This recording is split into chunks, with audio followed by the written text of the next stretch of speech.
The Gateway brings you the day's news from the St. Louis region and across Missouri. It also includes stories from the Illinois side of the river and our Metro East reporter, Will Bauer. In Alton, in Belleville, in East St. Louis, in Edwardsville, in Cahokia Heights, at Scott Air Force Base, I'm Will Bauer. St. Louis Public Radio. Listen to reports from Will and all of our journalists weekdays on The Gateway, on the STLPR app, and wherever you get podcasts. Hello and welcome to this week's edition of the Politically Speaking podcast, the first Politically Speaking of 2015. Woo! Woo! I should have brought some horns. We should have. We'll edit that in later. I'm your host, Chris McDaniel, a reporter with St. Louis Public Radio. Joining me in studio, Jason Rosenbaum and Jo Mannies. And our special guest this week is us. Just us. Is the Invisible Man. Well, welcome, yeah. Invisible Man. Yeah, us talking a little bit about what happened in 2014 and what's going to happen in 2015. Yeah, we're going to get into a little bit of some changing of the guard in the St. Louis County, a little bit into the fallout from Ferguson. But first, we're going to start off with the state legislature because it's coming back this week. Yes. Joe, you have a story going up this morning that's looking at what's going to happen this year. But I believe what you're saying is that there's not much sense of a clear-cut agenda going into the 2015 session. Correct. For all the talk about Ferguson, for all the talk about maybe doing stuff for business, all the talk about doing something with the school transfer issue, when you really look at what has really been proposed so far, everything's kind of general. For example, my colleague Marshall Griffin also had talked to Senator David Pierce, and he has something on the radio side today about it. But Pierce says his first bill is about the transfer issue, but the provision that he's got, mainly about the transfer issue, is to set up a task force to look at it. And there's nothing that says, okay, we're going to do this, this, and this. And in fact, in that bill, there are some provisions that while it does have a provision that would allow students to transfer to private schools if they're from an unaccredited district, it sets the bar so high for what the private school would have to do, what standards they have to meet, that Pierce, who's a former member of the Warrensburg Public School Board, says that very few schools will qualify. He just made it clear, though, that he had to put it in there in order to try to get it through. I thought that was a rather very honest statement, but this is the kind of thing that we're seeing here. We had Speaker Deal on the Politically Speaking podcast a few weeks ago. People can scroll it up. It was a really good interview. But he was talking about he wanted to do pro-business stuff, maybe another type of tax cut. It probably wouldn't be on the scale of what they approved last session. And I'm hearing talk that even that may not happen because you've got a lot of Republican legislators who are looking to what's going on in Kansas, where they really slashed income taxes several years ago. Right. And it's really hitting the economic skids now. And so there's some who say, well, there's a view that maybe we should wait until these tax cuts that they approved go into effect in 2017.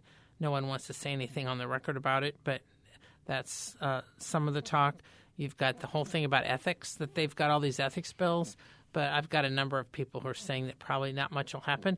Although one of my favorite guests in the podcast, former Speaker Steve Tilley, who's now a lobbyist, Tilley told me that he thinks he is somewhat optimistic that something will happen on the ethics front. Now, what's interesting about Tilley is that he was Speaker when the last major ethics bill was passed. It's just that it got tossed out by the courts on technical grounds and was never resurrected. Mm-hmm. So it's that kind of stuff that is in the story, but it also sets the stage for a legislative session that doesn't appear to be real focused yet.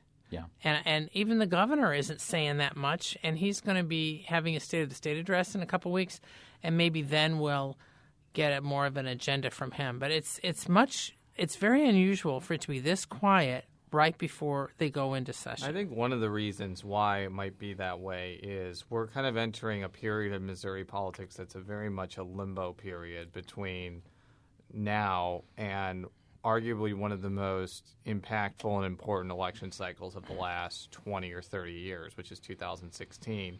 And you're in a situation where you have a governor Governor Jay Nixon, who's term limited, is now facing a legislature that is so overwhelmingly Republican that the House can override his vetoes pretty much on not all issues, but a lot of issues without too much trouble. I mean, he's at pretty much the lowest of the low point of his power with the legislature. And because of that, and because of the legislature and the governor have not really had a cohesive working agenda in quite a long time, there just doesn't seem to be, a lot of cohesiveness or common ground there when we're at a time in our state's history where there's a lot of issues that have come up after the Ferguson unrest where legislative action probably is warranted. It's just a question of whether there's the cooperation to do it. The will. I think there's a number of bills related to Ferguson that have been introduced, but by all accounts, the only one that really will likely have a significant amount of momentum is State Senator Eric Schmidt's bill. He also had talked about it. Yes, at length on the podcast. Yeah, on the length on a podcast. From last year. Yes, a few weeks ago. And Schmidt, who's a Republican from Glendale and also running for state treasurer in 2016, his bill would limit how much municipalities can collect as a percentage of their overall revenue from court fees, right, from their overall budget and court fees and fines. And if they exceed that, right now it's 30%. He's proposed to drop that to 10%. Most people believe that if there is a change, it'll be closer to 20%. And that's kind of part of the issue here. When I was talking with somebody from the Arch City Defenders, he kind of saw the writing on the wall with this issue that you start with something like a 10% and it kind of goes to a different percentage. And, just in his view, incremental changes to municipal courts gets done and not really much changes, then if that's the only issue you find consensus on, and a lot of the other things that are more controversial, whether it's dealt with police or dealt with the structure of St. Louis County, whether it deals with grand jury structure, those are much more controversial ideas. If the municipal courts aspect kind of gets winnowed down, then you really have to question whether much gets done in that respect. Yeah, because I don't think most of the other proposals, frankly, from what I've been hearing, are going to go anywhere, either for constitutional reasons or how much power the legislature really has, and regarding like how many municipalities are in St. Louis County, that sort of thing. But they're also, when you look at the courts bill, for example, it would affect rural communities as well as ones in St. Louis County, and some of these rural communities also rely on speeding tickets and things to help cover their costs. So there's some rural legislators who are looking at this. So I think that's the one that may get discussion from what everybody tells me, but it's unclear if anything else is going to go anywhere. But in some ways, what you just mentioned, Jason, kind of brings up this whole thing. We're on the verge of a changing of the guard in the state capitol with a new governor, for sure, whoever it'll be. A number of other major office holders probably will change. In the legislature, most of the leaders in the legislature now, new Speaker John Deal, he'll be out by 2016. You've got Senate Pro Tem Tom Dempsey. He'll be out by 2016. You're going to have a lot of change going on in the next couple of years. So many of these people are looking at what their legacy is going to be, or if they're going to run for other office, or what they're going to do. And I think that's affecting some of this. I really do. But it is kind of an odd feeling of they said it's so eerily quiet right now going into the session. So that's on the legislative front. Do we have any idea or any even sense of what the governor is going to be speaking about in his State of the State? Probably Ferguson. I know, but what's he going to call for? I don't know if he's going to call. I predict it won't be as much Ferguson as you think. His State of the States usually deals with budget priorities, and he details his budget proposal that he submits to the General Assembly, which they then rip apart. I think he's going to focus a lot on that. I think he's going to resurrect another appeal for Medicaid expansion, even though he knows it may not go anywhere. He'll probably make some comments about Ferguson and maybe make some general things, but maybe he'll endorse Schmidt's proposal. But he's already set up a commission. I don't see him proposing a major initiative. He may make some talk, but I don't know if he's going to propose any action. Am I wrong? I don't know. It's hard to predict the future, but as somebody who used to cover State of the States with some regularity, my impression from them is while I think it's an important thing for the governor to kind of clearly state his priorities, it often doesn't really manifest itself at the end of the road in actually definitive action. Right. That was Correct. I mean, that was true when Matt Blunt was governor and he had a Republican legislature. What he talked about at the State of the State was probably some of those things got done, but when May hit, we were talking about other things, and I think that could happen with Jay Nixon's sixth or seventh State of the State, even though I think there may be more focus on it this time around because he's become kind of a pseudo-national figure in good and bad ways. Oh, yeah. In fact, there was a national talk show just the other day that cited him as one of the biggest losers out of the whole Ferguson thing, saying he was off the list. This was a bunch of East Coast journalists talking about it. Yeah. So speaking of changing of the guard, it's not just in Jeff City. What a segue. That is a segue. That's a pretty good one. Yes, several days ago in St. Louis County, there was the first new St. Louis County executive since 2003. Actually, the 8th county executive in the county's history, Steve Stanger of Afton. I think he's the youngest. He probably is. And How old is he? 43. I did Okay. something on the ages of these 8 guys, and he's by far the youngest. Yeah, 43.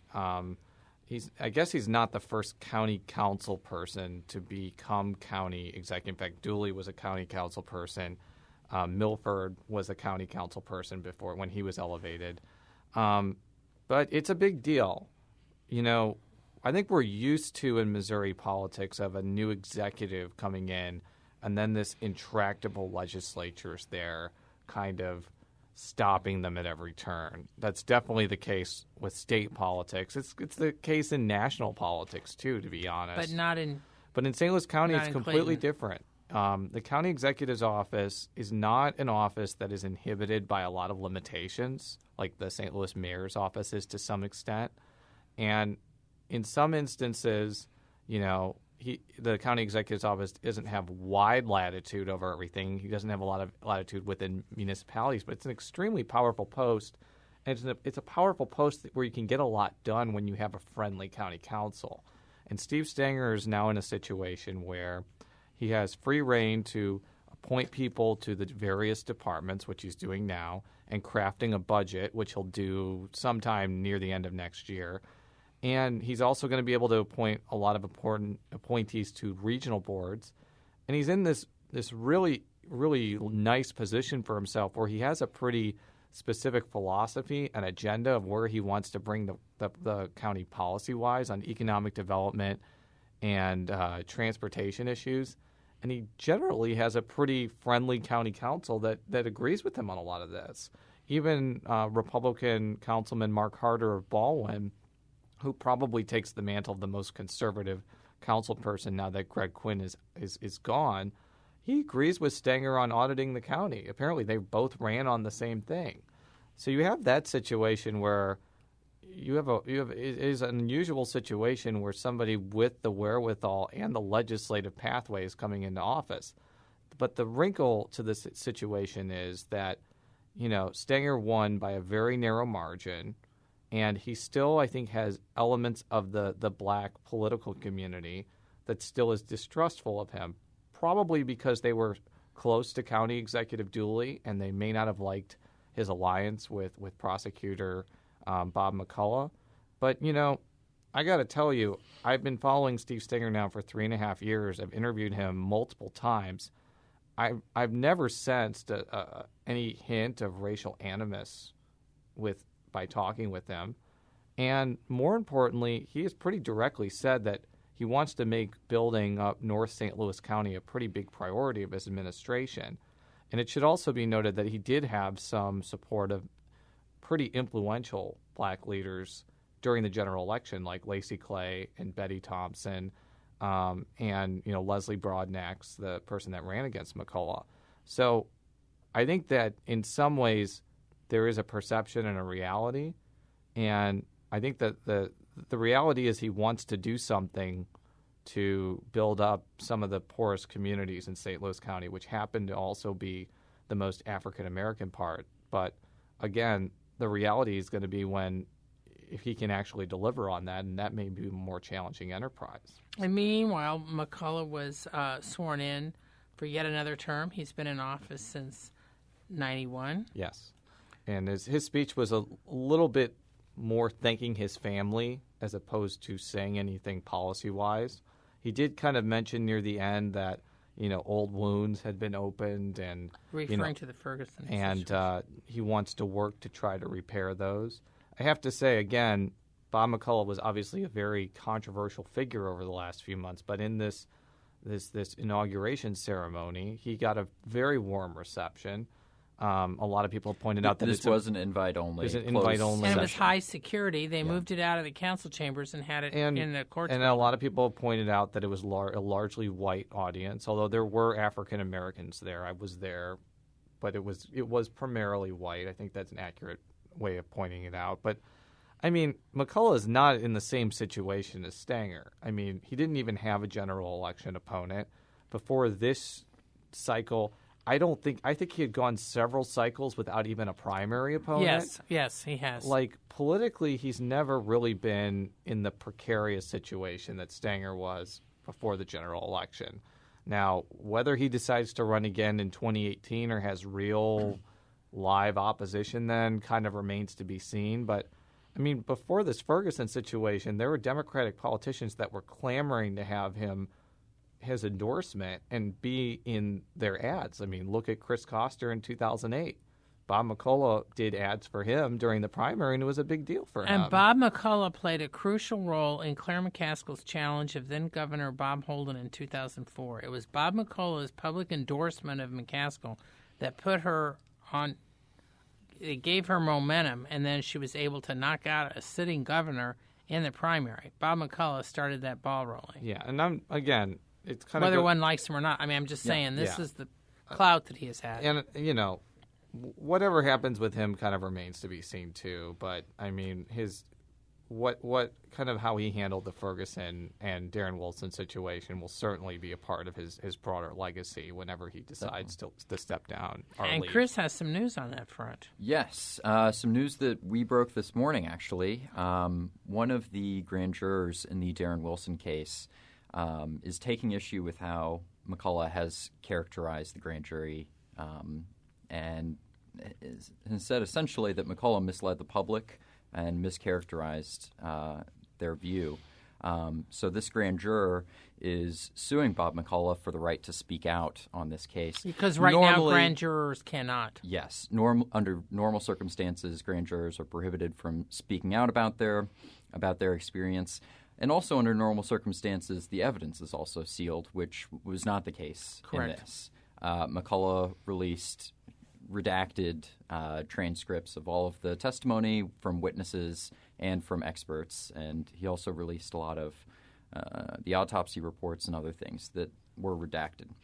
So this person, we don't know if it's male or a female. In the lawsuit, it's Grand Juror Doe, but this person says that, I'm going to read a quote here actually from the lawsuit. In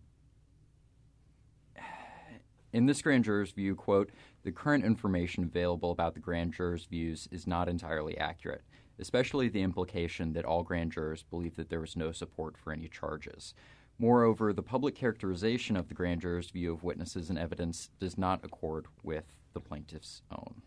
So in this lawsuit, they're arguing that under normal circumstances, this would be against the law to speak out about this, but this is a unique circumstance, partially because McCullough released the evidence on his own.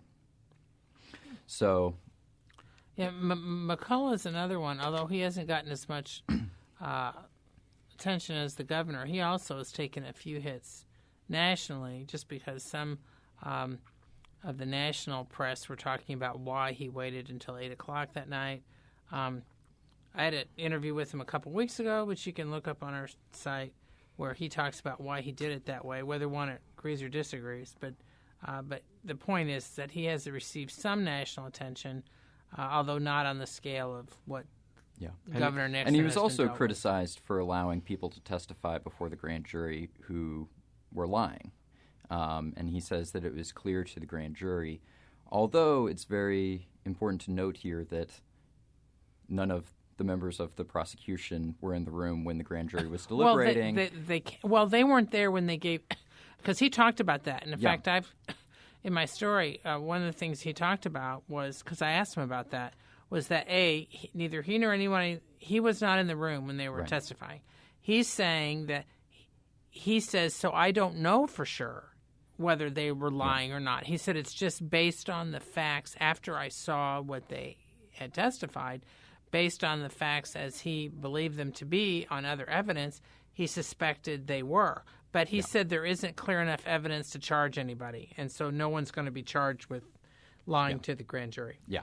In a separate interview, he said that it was absolutely clear that people were lying and that After the fact, though. Yes. Well, and he said it was clear to the grand jurors as well. But that's difficult to say considering he would not have been present for Correct. any of the deliberations. And and he wasn't there for the testimony. He's only all he was doing was reading this stuff later. Right, because I believe that two of his staff attorneys were leading that Assistant investigation. So there's that. But yeah. So this is the case. It's being headed by the ACLU of Missouri, and it's been filed in federal court. This is really unorthodox. I have not heard of something like this happening before, so it'll be interesting to see how this plays out. Well, it'd be interesting whether or not that this case, this lawsuit, prompts any discussion about. There has been a bill filed in the General Assembly that would do away with grand juries. I don't know if that's going to go anywhere because it's probably unconstitutional, but it might at least generate some discussion. Yeah, I think that definitely would. But Bob McCullough, among many Republicans, like Bob McCullough, most of the polling that was done before the election, private polling, showed that if anything, his standing among Republicans was stronger than among Democrats.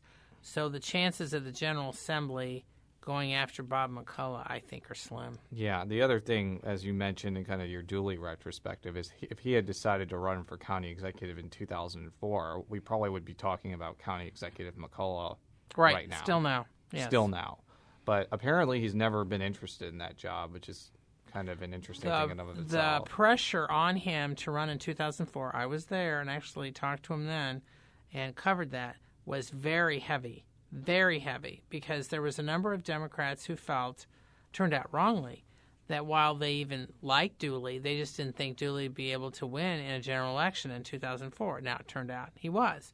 And that was just for a 2-year term to fulfill what was left of Buzz Westphal's term. Then Dooley went ahead and ran in 2006. Now, by that time, people realized that McCullough wasn't going to challenge him. McCullough says he had no problem with him. And the Republicans actually put up former county executive G. McNary against him, and Dooley still won. And so then, of course, in 2010, it was a tight race with Dooley against lawyer Bill Corrigan. But the point being is that Democrats and some Republicans had been pressing McCullough for a long time to run for county executive. He didn't do it, and he says he has no plans to.